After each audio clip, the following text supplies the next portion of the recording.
గౌరవ స్థానిక శాసనసభ్యులు ఎన్ఎం శ్రీనివాసరెడ్డి గారు, గౌరవ ఎస్పీ గారు, అనితమ్మ గారు, దాని తర్వాత హైదరాబాద్ నుంచి ఈ డిపార్ట్మెంట్కు హెడ్గా ఉండేటువంటి మన చాలా చిరకాల మిత్రుడు, ఇంకా చాలామంది ప్రజాప్రతినిధులు, పత్రికా మిత్రులందరూ కూడా నమస్కారం తెలియజేస్తూ, ఈరోజు మహబూబ్ నగర్ హెడ్ క్వార్టర్లో ఒక మంచి కార్యక్రమానికి ప్రారంభోత్సవం చేయడం జరిగినది.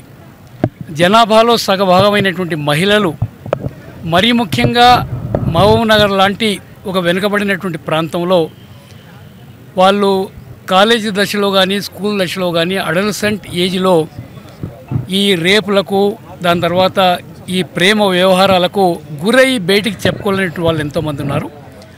ఈ భరోసా కేంద్రం వాళ్లకు భద్రత ఇవ్వడానికే ఈ కార్యక్రమాన్ని ఇక్కడ ఏర్పాటు చేయడం జరిగినది. మరీ ముఖ్యంగా దాదాపుగా కొన్ని కోట్లు వెచ్చించి చాలా చక్కటి భవనం ఈరోజు నిర్మాణం చేశారు. ఆ భవనాన్ని కూడా మెగా కంపెనీ వాళ్ళు చాలా ఉదారంగా దాదాపు 2 కోట్ల పైన డబ్బులు ఇచ్చి ఈ భవన నిర్మాణానికి తోడ్పడ్డారు. మన ఎస్పీ గారి ఆధ్వర్యంలో రేవంత్ రెడ్డి గారు ముఖ్యంగా ఈ మహిళల రక్షణ గురించి అని రాష్ట్రంలో అనేక కార్యక్రమాలు వారు తీసుకోవడం జరుగుతూ ఉంది.